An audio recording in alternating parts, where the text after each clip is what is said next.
chapitre 23, verset 23. Exode, notre premier texte, Exode chapitre 23, verset 23. Premier passage biblique que nous allons lire ce matin. Et notre deuxième passage se trouve dans Jean chapitre 14. Donc je note ça ici. Exode chapitre 23, verset 20 à 23. Deuxième chapitre, Jean 14. Je prends Jean 14, verset 2 et Jean 14, verset 26. Donc, le verset de base. Exode chapitre 23, verset 20 à 23. Je lis la parole du Seigneur. Il est écrit, « Voici, j'envoie un ange devant toi pour te protéger en chemin et pour te faire arriver au lieu que j'ai préparé. » Vous pouvez souligner dans votre Bible, « au lieu que j'ai préparé ». Verset 21. « Tiens-toi sur tes gardes en sa présence et écoute sa voix. Ne lui résiste point, parce qu'il ne pardonnera pas vos péchés, car mon nom est en lui. Si tu écoutes sa voix, et si tu fais tout ce que je te dirai, je serai l'ennemi de tes ennemis et l'adversaire de tes adversaires. » Nous allons droit dans le livre de Jean, chapitre 14, au verset 2. Il est écrit, « Il y a plusieurs demeures dans la maison de mon Père. Si cela n'était pas, je vous l'aurais dit. Je vais vous préparer une place. » Et le dernier verset, Jean chapitre 14, verset 26. Il est écrit, « Mais le consolateur, l'Esprit Saint, que Dieu, que le Père enverra en mon nom, vous enseignera toutes choses et vous rappellera tout ce que je vous ai dit. » Parole du Seigneur. Le thème que je souhaite nous partager ce matin s'intitule « Mon ange marchera devant toi. » Mon ange marchera devant toi. Et le sous-thème, c'est les deux atouts indispensables pour aller à l'enlèvement. Les deux atouts indispensables pour aller à l'enlèvement. Donc notre thème principal, c'est « Mon ange marchera devant toi » et le sous-thème, les deux atouts indispensables pour aller à l'enlèvement. Alors, je vais commencer ce message tout d'abord en vous disant que depuis que Dieu a créé le ciel et la terre, Dieu travaille toujours avec une personne. Dieu travaille toujours avec quelqu'un en particulier. Et cette personne, dans les mains de Dieu, c'est un instrument que Dieu se sert. Et pourquoi Dieu travaille avec cette personne? L'objectif étant que cette personne puisse réunir d'autres personnes et les transmettre le message de Dieu afin que eux aussi, à leur tour, qu'ils puissent servir le Seigneur. Donc, Dieu appelle d'abord une personne. Il lui donne un message et cette personne a la responsabilité de réunir d'autres personnes, les transmettre le message de Dieu afin que cela aussi puisse servir Dieu. Et c'est pourquoi dans Éphésiens au chapitre 4, verset 11, à partir du verset 11, il est écrit que les 5 ministères ont été suscités pour le perfectionnement des saints en vue de l'œuvre du ministère. Donc ils ont été suscités pour enseigner l'Église, mais pour que l'Église, à son tour, puisse servir le Seigneur. Et dans le service de Dieu, il y a deux informations importantes que nous devons connaître. Deux informations importantes que nous devons connaître par rapport au service de Dieu. La première information, c'est que derrière le service de Dieu se cachent des privilèges, mais aussi des responsabilités. Les privilèges, c'est l'ensemble des bienfaits que Dieu nous donne. Et les responsabilités, c'est l'ensemble de règles que Dieu nous communique, dont nous devons obéir. Et parmi ces règles, ça peut être notre manière de vivre, notre manière de faire les choses de Dieu. Ça, c'est la première information importante que nous devons savoir par rapport à l'appel de Dieu, par rapport au ministère, par rapport au service de Dieu. Et deuxième information importante, lorsque Dieu t'appelle ou appelle une personne, Dieu peut lui dédier un ange. Dieu peut dédier un ange pour accompagner un ministère. Et quand on lit la Bible, il y a des hommes de Dieu qui ont rencontré des anges. Mais tous les hommes de Dieu n'avaient pas des anges mis à leur disposition. En tout cas, lorsqu'on parle à partir de Noé, Abraham et autres, la Bible ne nous dit pas que tel homme de Dieu avait un ange. Mais il y avait des hommes particuliers où Dieu pouvait aussi confier des anges. Pourquoi? Parce que Hébreux chapitre 14 nous dit que l'ange de Dieu, c'est un esprit au service de Dieu pour exercer le ministère en faveur de ceux qui doivent hériter le salut. Donc l'ange, un ange, est un esprit au service de Dieu pour exercer le ministère en faveur de ceux qui doivent recevoir le salut. Et donc ça c'est la deuxième des choses. Dieu peut nous appeler dans un ministère quelconque, mais il nous donne un ange qui va accompagner ce ministère. Et dans le texte que nous avons lu ici, nos textes de base, il est question de Moïse. Moïse, Dieu l'appelle. Suivez-moi très bien, frères et sœurs. Dieu appelle Moïse. Et la mission de Moïse était de délivrer le peuple de l'Égypte et les conduire à la terre promise. Ça, c'était la mission de Moïse. Et une fois que Moïse avait délivré ce peuple, Moïse est arrivé au mont Sinaï. Le mont Sinaï, c'est le lieu où Dieu a donné la Torah. C'est le lieu où Dieu a donné les 10 commandements. C'est le lieu où la première Pentecôte fut célébrée. Le mont Sinaï. Et quand Moïse est au mont Sinaï, Dieu lui fait cette promesse.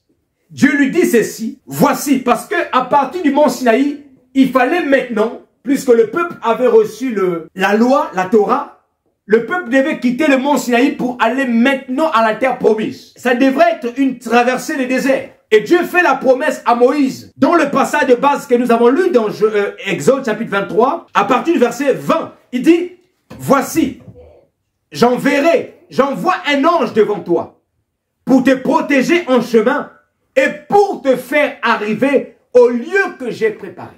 Voyez-vous? Dieu fait la promesse à Moïse. Maintenant, remarquez une chose. J'étais en train de dire tout à l'heure qu'un ange est un esprit. Un esprit, l'ange est un esprit au service de Dieu pour exercer le ministère. Ça, c'est un ange. Cependant, dans la Bible, il y a plusieurs endroits où nous allons trouver, on parle des anges. Et parfois, on parle même de l'ange de l'Éternel. Et c'est là que je voulais souligner pour ne pas qu'on soit confus. Lorsqu'on voit le mot ange dans certains endroits de la Bible, ou encore lorsque nous lisons le mot ange de l'Éternel, il ne s'agit pas forcément d'un ange ordinaire. C'est-à-dire d'un esprit au service de Dieu pour exercer le ministère en faveur de ceux qui doivent hériter le salut. Mais il peut aussi s'agir de Dieu lui-même dans la forme théophanique. C'est quoi la forme théophanique? La forme théophanique, c'est une forme humaine que Dieu prend pour visiter les êtres humains. Et nous pouvons le voir dans le livre. Abraham fut visité par la forme théophanique. Gédéon fut visité par la forme théophanique. Josué aussi fut visité par la forme théophanique. D'ailleurs, nous allons lire Josué. Dans le livre de Josué, chapitre 5, verset 13. Écoutez, à partir du verset 13, il est écrit ceci. Comme Josué était près de Jéricho, il leva les yeux. Voici qu'un homme se tenait debout devant lui, son épée dégainée dans la main. Josué alla vers lui et lui dit, es-tu pour moi ou pour nos ennemis? Il répondit, non, je suis le chef de l'armée de l'Éternel. J'arrive maintenant. Remarquez le verset 6, le chapitre 6. On dit, on ne parle plus de l'ange de l'Éternel. On parle maintenant de l'Éternel lui-même.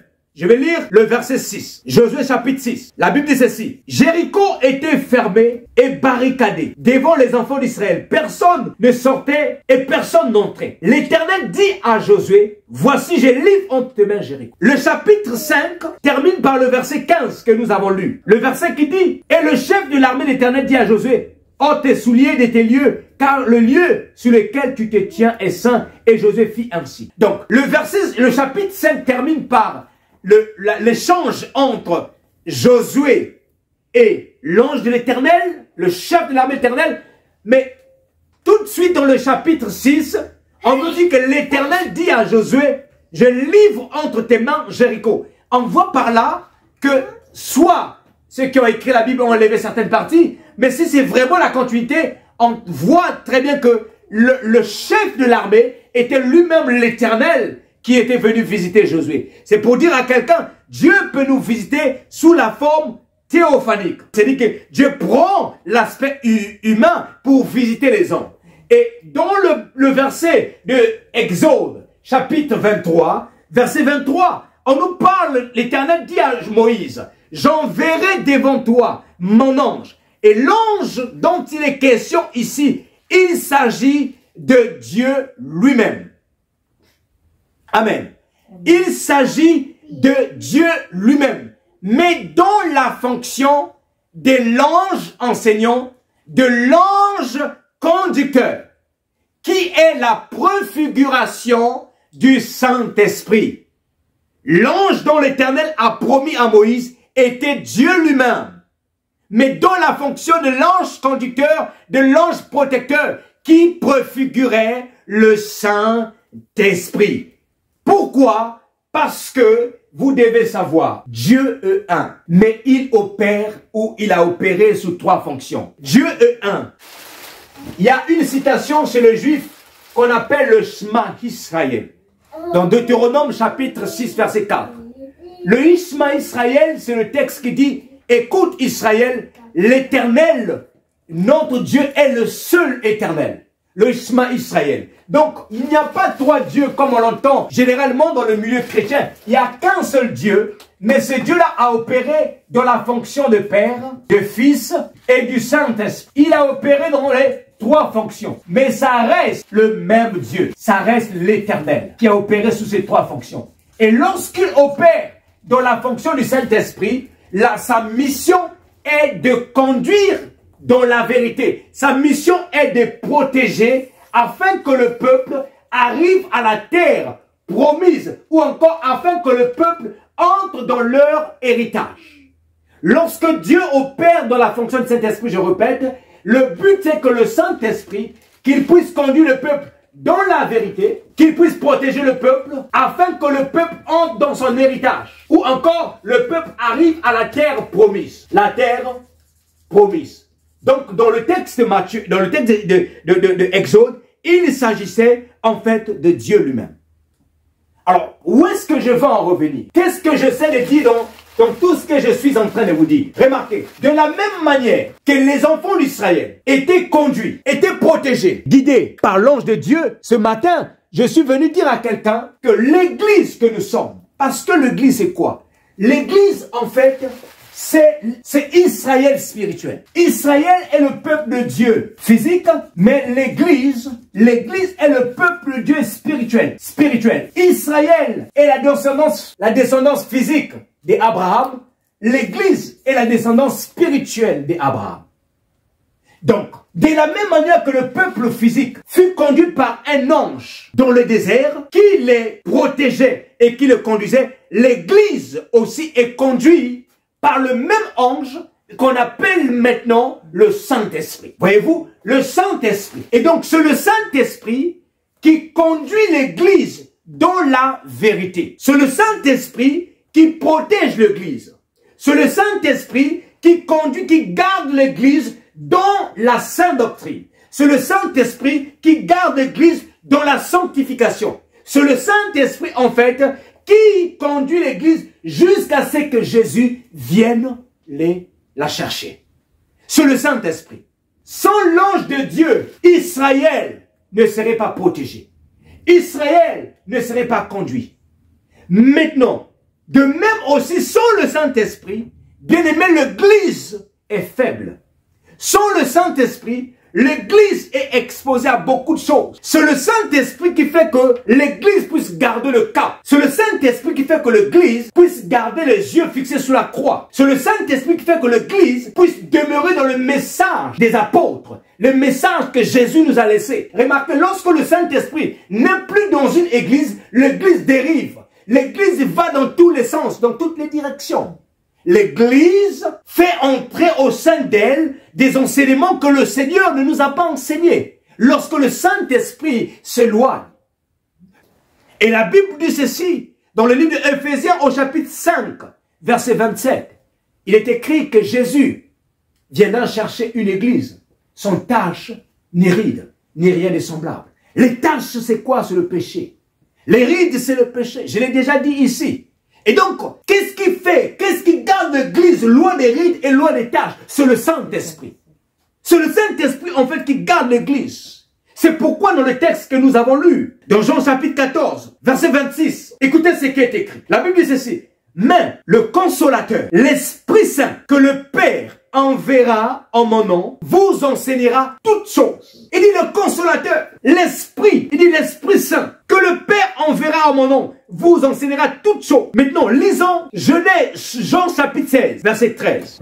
Il est écrit, quand le consolateur sera venu, l'Esprit de vérité, il vous conduira dans toute la vérité, et il ne parlera pas de lui-même, mais il dira tout ce qu'il aura entendu. Et il vous annoncera les choses à venir. Il y a un rapport entre les deux. Jean 14 dit, quand le consolateur sera venu, l'Esprit Saint. Jean 16 dit, quand le consolateur sera venu, l'Esprit de vérité. Donc d'un côté, on nous parle de l'Esprit Saint, et de l'autre côté, on nous parle de l'Esprit de vérité. Mais le dénominateur commun de ces deux textes, on nous parle, c'est le consolateur. Ça veut dire quoi? Autrement dit, le Saint-Esprit est à la fois consolateur, est à la fois esprit de vérité. Esprit de vérité. Le mot consolateur, dans certaines versions, on parle de défenseur. On parle de défenseur. Voyez-vous? Il est le consolateur, le défenseur, mais il est aussi l'esprit de vérité. C'est la même personne. Et donc, c'est lui qui a la responsabilité de conduire l'Église dans la sainteté, de protéger l'Église, jusqu'à ce que Jésus vienne en fait faire quoi? Vienne chercher son Église.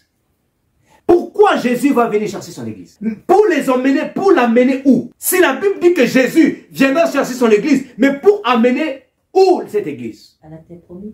À la terre promise. C'est quoi la terre promise pour nous, enfants de Dieu? C'est quoi la terre promise? C'est une très bonne réponse. Mais c'est quoi la terre promise pour nous? Le salut. Le salut. Je note ici le salut. Mais le salut, tu l'as déjà. Puisque tu es déjà en Jésus. Mais la Bible dit que il viendra te chercher pour t'emmener à la terre promise. Maintenant, je vais vous montrer maintenant c'est quoi la terre promise. Prenez avec moi Jean chapitre 14, verset 2. Je vais demander à la sœur Grâce qui va le lire. Jean 14. Jean 14, verset 2. On va découvrir ensemble, bien aimés dans le Seigneur, de la même manière, l'ange devait conduire. 14, verset 2. L'ange devait conduire le peuple d'Israël à la terre promise. Et l'Éternel a dit à Moïse, il dit ceci.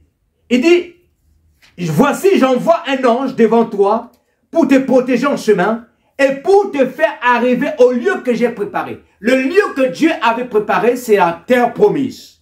Mais on va voir que nous, enfants de Dieu aussi, nous avons une terre promise. Vas-y ma soeur, si tu as trouvé le verset. Jean 14, verset 2. Il y a beaucoup de demeures dans la maison de mon Père. Alléluia. Si ce n'était pas le cas, je vous l'aurais dit. Je vais vous préparer une place. Alléluia. Gloire à Dieu. Donc on voit ici, Jésus dit ceci, mais lorsque Jésus disait ça, il allait où en fait?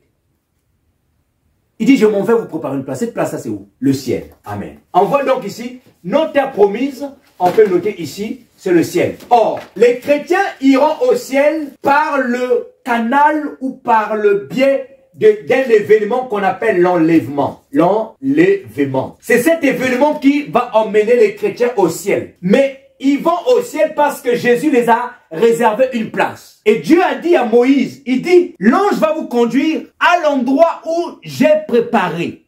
Donc Dieu avait préparé un lieu pour les enfants d'Israël. Et de même aussi, Jésus nous a préparé un lieu. Mais qui devait conduire le peuple d'Israël jusqu'au lieu où la terre promise, c'est l'ange.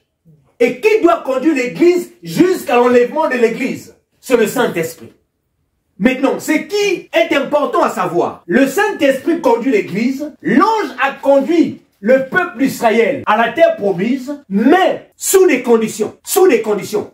Et le Saint-Esprit, pour t'emmener à l'enlèvement, il y a aussi des conditions à revoir. Et ce sont les deux atouts indispensables que nous allons voir aujourd'hui pour aller à l'enlèvement. Et qu'est-ce que Dieu dit à Moïse? Remarquez, qu'est-ce que Dieu va dire à Moïse? Qu'est-ce que Dieu va dire à Moïse? Il dit, je prends le verset 21, il dit, Tiens-toi sur tes gardes en sa présence et écoute sa voix. Ne lui résiste point parce qu'il ne pardonnera pas vos péchés car mon nom est en lui. Mais si tu écoutes sa voix et si tu fais tout ce que je te dirai, je serai l'ennemi de tes ennemis et l'adversaire de tes adversaires. Mon ange marchera devant toi et te conduira chez les Amoréens, les Essiens, les Phérésiens, les Cananéens, les Éviens, les Ubésiens et je les exterminerai. Donc, le Saint-Esprit a un rôle à jouer. Mais le Saint-Esprit ne peut pas jouer son rôle sans l'accord de l'homme que nous sommes, sans l'accord de l'Église. L'ange de Dieu devait conduire, mais le peuple d'Israël avait aussi une responsabilité dans cette marche. Et de la même manière, l'Église, nous avons aussi une responsabilité. Le Saint-Esprit, c'est que vous devez savoir de lui, il n'est pas un dictateur. C'est pas quelqu'un qui vient t'imposer comme le diable. Tu vois, quand le diable envoie un démon d'oppression, le démon d'oppression vient t'imposer quelque chose. Tu as peur, tu sens que tu as mal. Le Saint-Esprit n'est pas comme ça. Le Saint-Esprit, c'est une douce voix qui te parle. Il est à la fois puissant et fort, et à la fois doux. Jésus, de même, est à la fois le lion de la tribu de Juda, mais il est aussi à la fois l'agneau de Dieu. Donc, il y a un côté doux en Jésus, mais il y a aussi un côté fort et puissant. Donc, le Saint-Esprit, il a aussi un côté doux, mais il a aussi un côté fort et puissant. En d'autres termes, c'est quoi? Ce n'est pas un dictateur. C'est pas quelqu'un qui va t'imposer, mais il doit collaborer avec toi afin que toi, tu puisses obéir à la parole de Dieu. Si tu refuses d'être conduit par le Saint-Esprit, il va te laisser. Maintenant, si tu acceptes d'être conduit par le Saint-Esprit, il t'emmène en fait où? À la terre promise. Il te fait entrer en possession de ton héritage, à la terre promise, au ciel, à l'enlèvement de l'Église. Et ce matin, nous allons voir les deux atouts indispensables. Quels sont les deux conseils que Dieu a donnés à Moïse pour que le Saint-Esprit l'emmène jusqu'à la terre promise? Quels sont les deux conseils?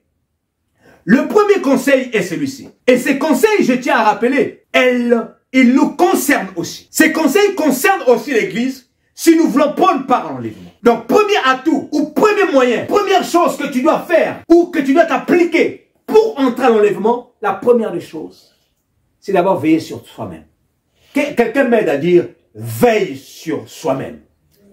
Veiller sur soi-même. Veiller sur soi-même. Écoutez ce que Dieu dit à Moïse. L'Éternel dit à Moïse ceci. Il dit, dans le verset 21, il dit, tiens-toi sur tes gardes en sa présence. Première recommandation, premier conseil, pour que l'ange accompagne le peuple d'Israël, il va dire à Moïse, tiens-toi sur ses gardes. Le mot tiens-toi sur tes gardes, c'est une expression française. Qui veut dire quoi? Qui veut dire faire attention, agir avec précaution. Et lorsqu'on dit agir avec précaution, c'est qu'il y a un danger quelque part. Et ça veut dire aussi, veille sur toi-même ou prends garde à toi.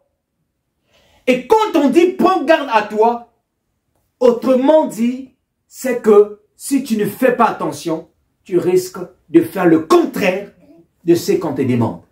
Ou tu risques de faire quelque chose qui va frustrer la personne qui est sous ta responsabilité. Et c'est pourquoi Dieu a dit à Moïse, prends garde à toi-même. Et comme je disais tout à l'heure, le Saint-Esprit, il est à la fois doux, mais aussi fort. Le Saint-Esprit se frustre. Tu peux le frustrer, tu peux l'attrister. Comment est-ce qu'on arrive à l'attrister? Comment est-ce qu'on arrive à le frustrer?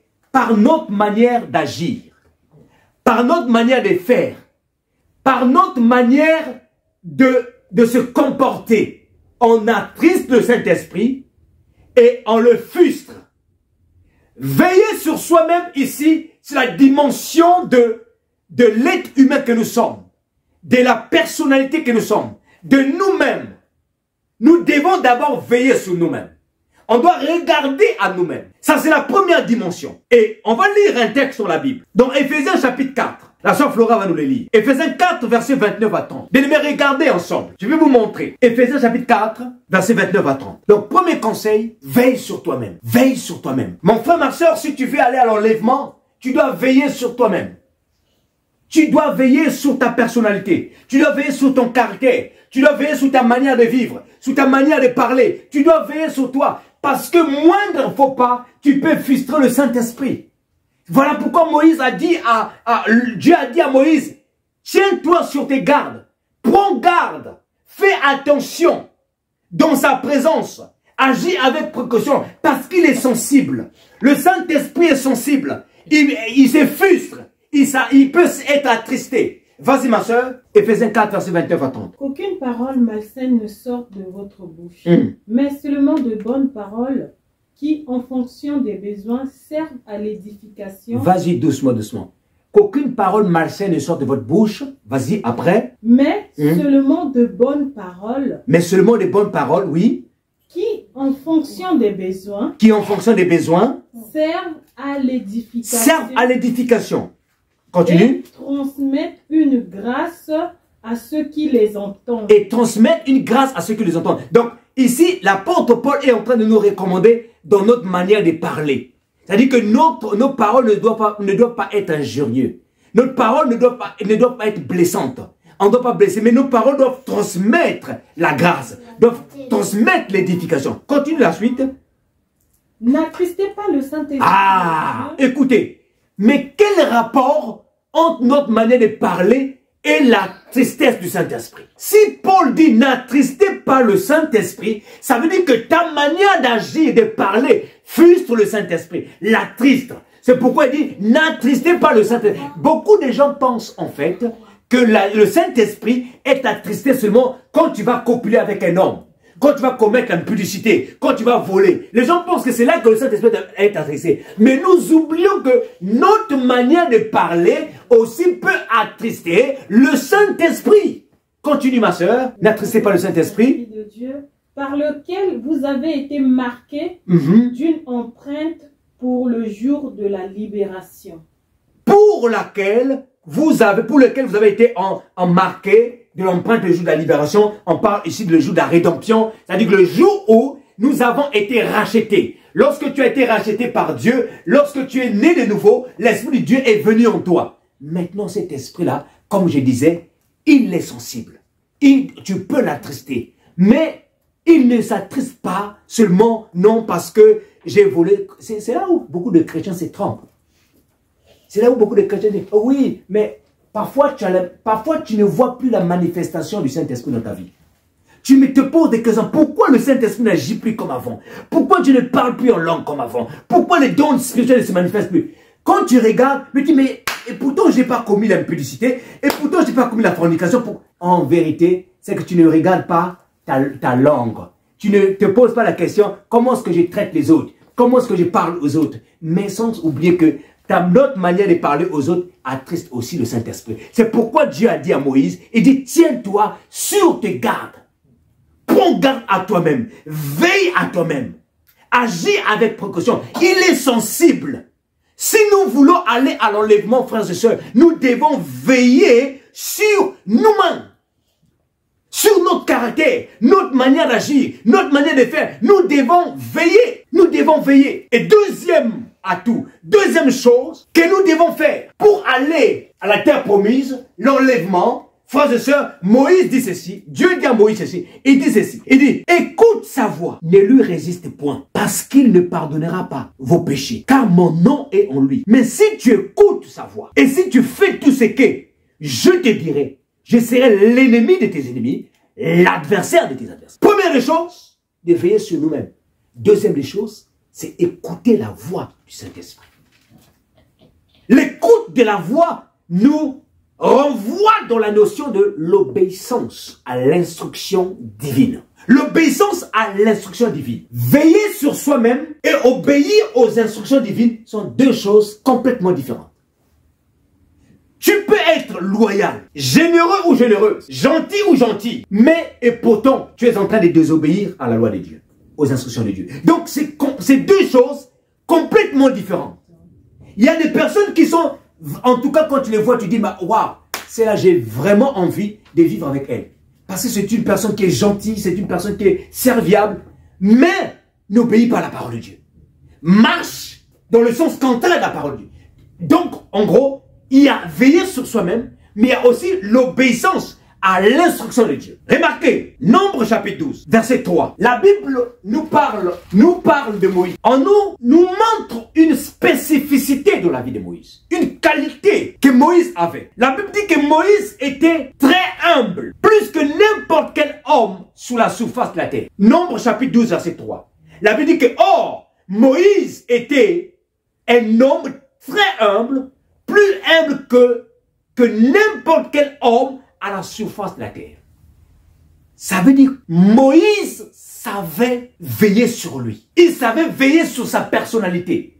Mais je disais tout à l'heure, la vigilance sur sa personnalité ne suffit pas. Il faut obéir à la loi de Dieu. Il faut obéir à toutes les instructions du Saint-Esprit si nous voulons entrer dans la terre promise.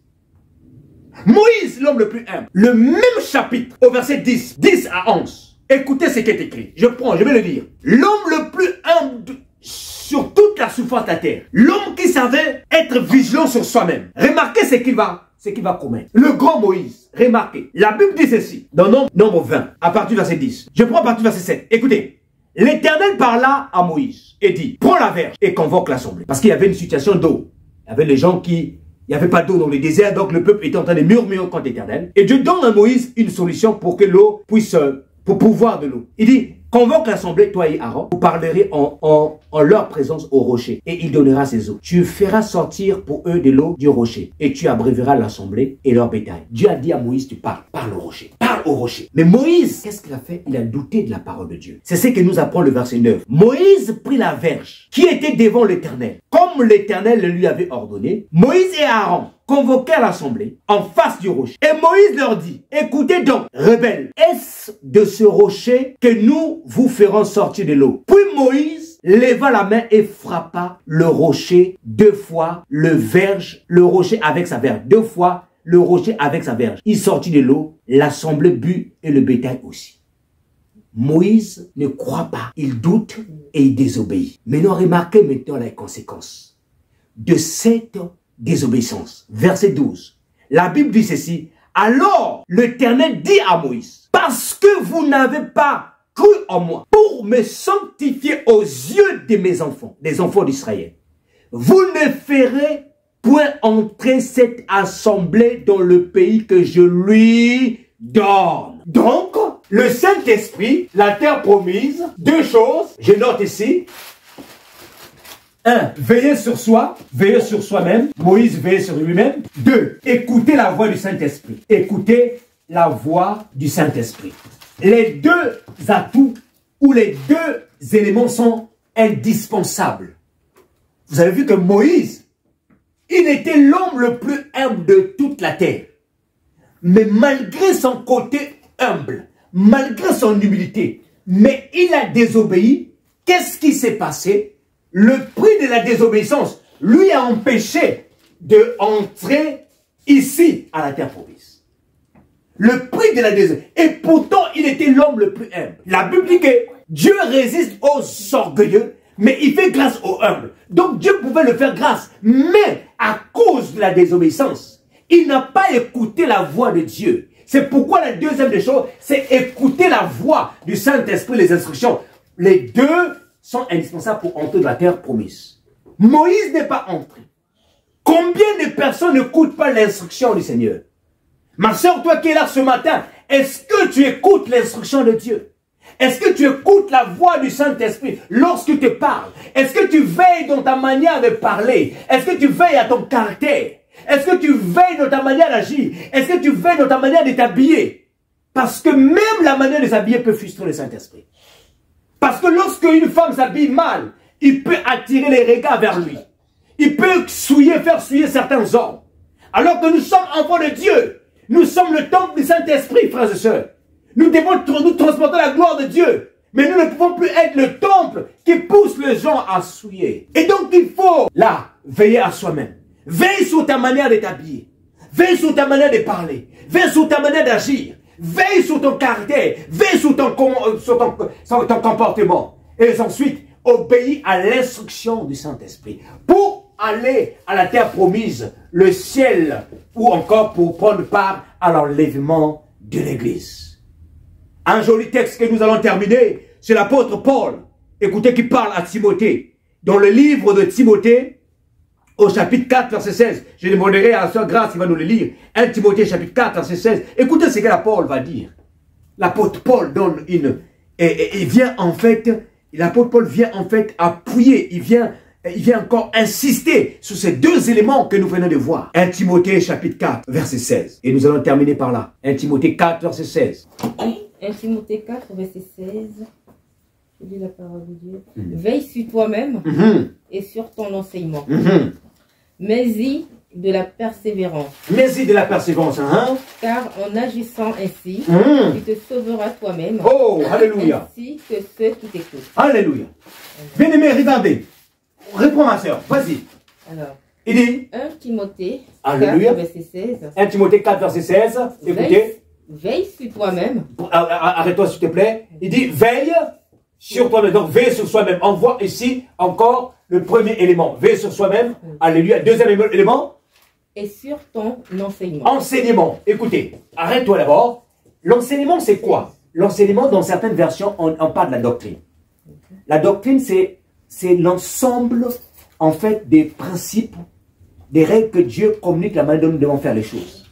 Et nous avons parlé de ça les dimanches derniers. Nous avons dit que la doctrine du chrétien est liée à l'enseignement, la manière dont nous enseignons. Jésus a dit ceci. Un jour, Jésus s'est retrouvé à Jérusalem pendant la fête du tabernacle. Et il enseignait au temple. Et les gens qui sont venus l'écouter étaient étonnés de voir comment est-ce que lui connaissait les Écritures alors qu'il n'a jamais été dans une école théologique. Et Jésus va répondre à ces personnes en leur disant « Ma doctrine n'est pas de moi, mais de celui qui m'a envoyé. » Autrement dit, la manière d'enseigner de Jésus ne venait pas de lui-même, mais de Dieu. Mais qui communiquait cela à Jésus? Le Saint-Esprit. Donc, quand on parle de l'enseignement, ça touche aussi l'écoute du Saint-Esprit. Parce que l'enseignement, je suis venu vous enseigner parce que Dieu m'a mis ça à cœur de vous enseigner.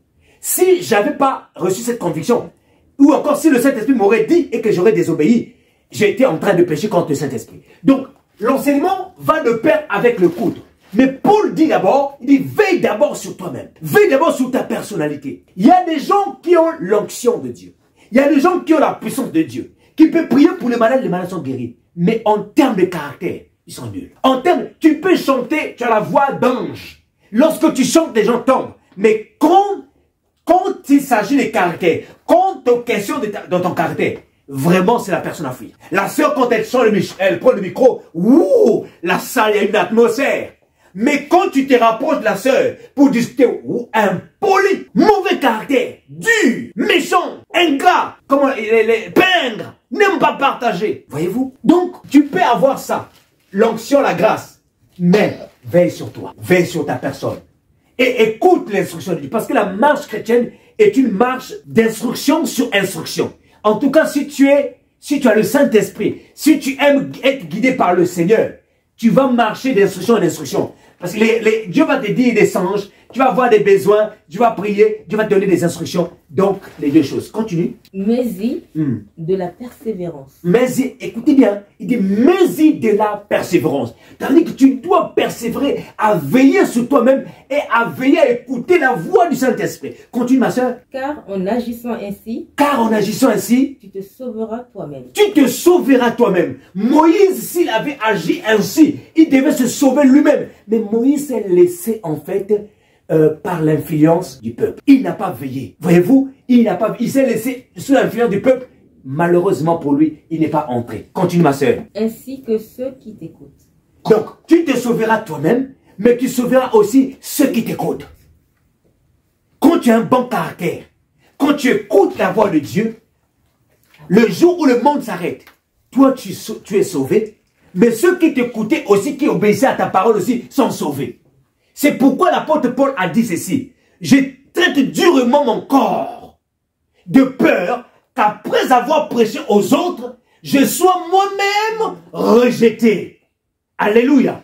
Amen. Ça veut dire que je peux venir te prêcher la parole ce matin, mais si derrière je ne vis pas cette parole, demain, mon frère Herman est parti au ciel, mais moi je reste. C'est pourquoi Paul dit, je traite durement mon corps. C'est-à-dire que moi-même, je veille sur moi. C'est pourquoi il a donné ses conseils à son fils Timothée. Il dit, veille d'abord sur toi-même et veille sur les enseignements que le Saint-Esprit te communique.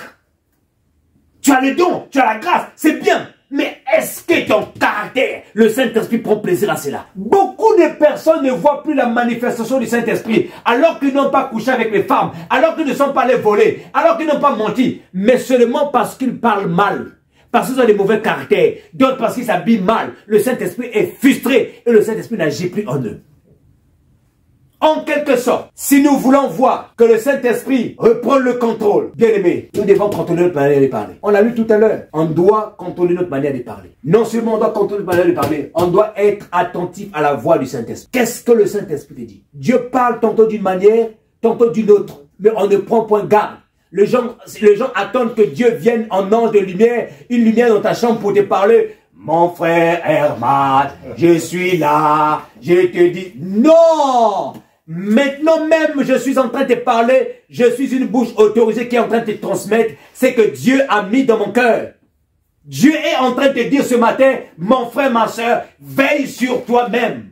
Veille sur ton comportement, veille sur ta manière de vivre, veille sur ton habillement, veille sur ton caractère, veille sur ton commentaire. Et Dieu te dit, écoute l'instruction du Saint-Esprit. Écoute ce que je te dis. Voilà ce que Dieu veut te parler ce matin. Il parle tantôt d'une manière, tantôt d'une autre. Ah oui, oui, oui. Il ne viendra pas, hein, en ange. Non, un homme vient dans ma chambre. Non, non, Dieu ne vient pas comme ça. Dieu ne vient pas comme ça. Dans toute ma vie chrétienne, j'ai écouté la voix de Dieu audible comme ça. Une voix me parle peut-être 3 ou 4 fois. J'ai entendu la voix comme ça, mais parle comme ça. Mais la plupart des cas, c'est les convictions du Saint-Esprit. Les convictions du Saint-Esprit. Tu demandes quelque chose de Dieu, tu rêves. Il t'envoie des songes. Il t'a parlé en songe. Il t'a montré. Donc, frères et sœurs, Dieu parle, il parle par ses serviteurs. Il parle par ses serviteurs. Donc, si tu veux aller à l'enlèvement de l'église, comme le peuple d'Israël est allé au lieu, à la terre promise, Dieu les avait donné l'ange. Et dans cet ange, ils devraient obéir. Ils devaient veiller sur eux-mêmes et ils devaient écouter. Nous aussi, si nous voulons aller à l'enlèvement de l'église, frères et sœurs, nous devons veiller sur notre comportement. Et nous devons entendre, écouter la voix du Saint-Esprit. Que Dieu vous bénisse. Amen. Alléluia. On va se mettre debout et nous allons chanter un cantique, nous allons prier et on va se séparer. Alléluia. Merci Seigneur. Je vais demander à la sœur Grâce qui va nous conduire un cantique qui lui monte à l'esprit et nous allons prier le Seigneur. Un cantique que le Saint-Esprit te dépose maintenant même, que tu sois un chant de reconnaissance, n'importe quel chant que le Seigneur te dépose. Nous t'élevons plus haut, nous t'élevons plus haut. Alléluia. Mais levé, cœur ouvert, grand comme le ciel. Alléluia. Nous t'élevons plus haut. Alléluia.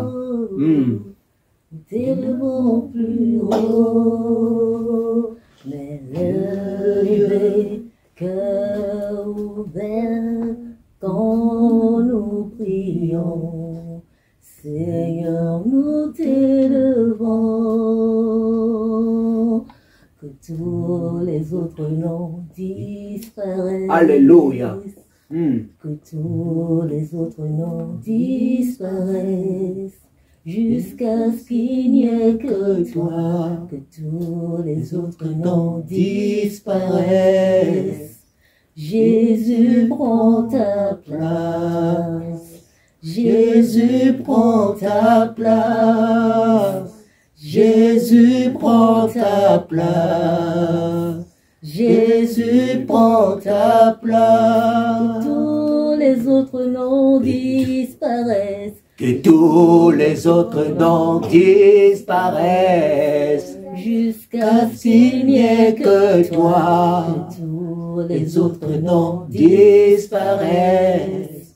Jésus prend ta place, Jésus prend ta place, Jésus prend ta place, Jésus prend ta place.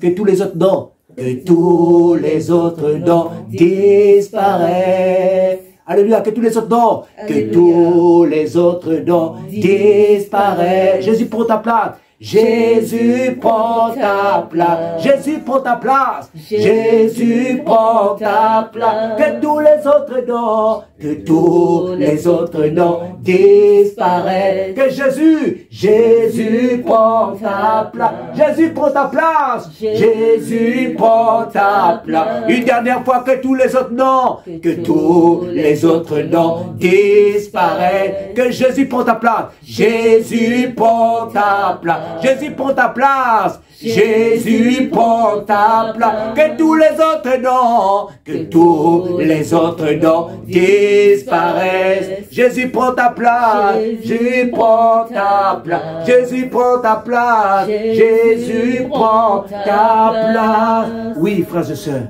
il y a des noms dans nos cœurs. Les noms dans nos cœurs. Quel est ce nom qui est dans ton cœur? Quel est ce nom qui empêche le Saint-Esprit de se manifester en toi?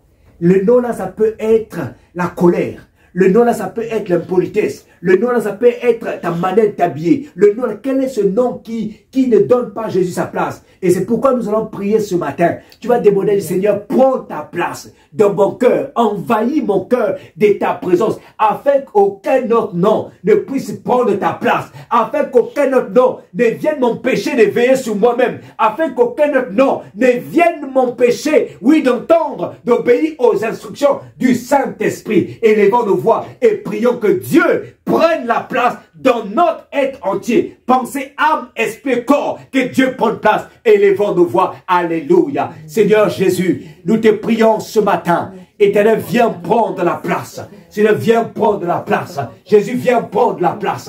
La place du roi. La place du roi. Prends la place dans mon cœur. Toute la place, Seigneur. Toute la place. Non pas la première. Non pas la dernière, mais toute la place. Je te donne toute la place de mes pensées, de ma bouche, de mon cœur, dans le nom puissant de Jésus. Seigneur, je te prie ce matin, viens chasser dans nos cœurs l'esprit de colère. Viens chasser dans nos cœurs l'esprit d'impolitesse. Viens chasser dans nos cœurs tout esprit, tout comportement, attitude qui ne confesse pas ton nom. Seigneur, nous te prions, oh Dieu, accorde-nous la grâce de veiller sur nous-mêmes. Accorde la grâce, Yahweh de gloire, d'être attentif, de regarder, oh Dieu, de puisse d'éloigner tout comportement qui ne glorifie pas ton nom. Seigneur, ce matin, aide-nous à obéir à l'instruction de Dieu. Aide-nous à obéir à l'instruction de Dieu. Aide-nous à obéir à l'instruction de Dieu. Aide-nous à obéir à l'instruction divine. Aide-nous, Seigneur. Aide-nous, tendre Père. Que ton nom soit magnifié. Que ton nom soit élevé. Dans le nom puissant de Jésus. Seigneur, nous te prions ce matin. Nous te prions, Père, ce matin. Au nom de Jésus-Christ. Seigneur, viens consumer dans nos cœurs. Viens consumer, Papa. Saint-Esprit, consume tout ce qui ne vient pas de toi. La mondalité soit consumée. Le mal, le péché soit consumé. Oui, Père éternel, transforme. Seigneur, nos garde-lèges, transforme. Nos mentalités, transforme. Seigneur, change, oh Dieu, nos paroles dans nos bouches. Change, Seigneur, oh Dieu. Père, remplis nos cœurs de ta présence, de ton amour. Merci, Seigneur. Que toute la gloire et tout l'honneur te reviennent au nom de Jésus-Christ. Béni soit ton Saint-Nom. Au nom de Jésus-Christ. Louange et gloire à toi. Merci, Seigneur. Au nom de Jésus. Je vais demander, la sœur Flora va élever la voix, va rendre grâce à Dieu et va recommander aussi notre retour, les offrandes entre les mains du Seigneur, dans le nom de Jésus-Christ.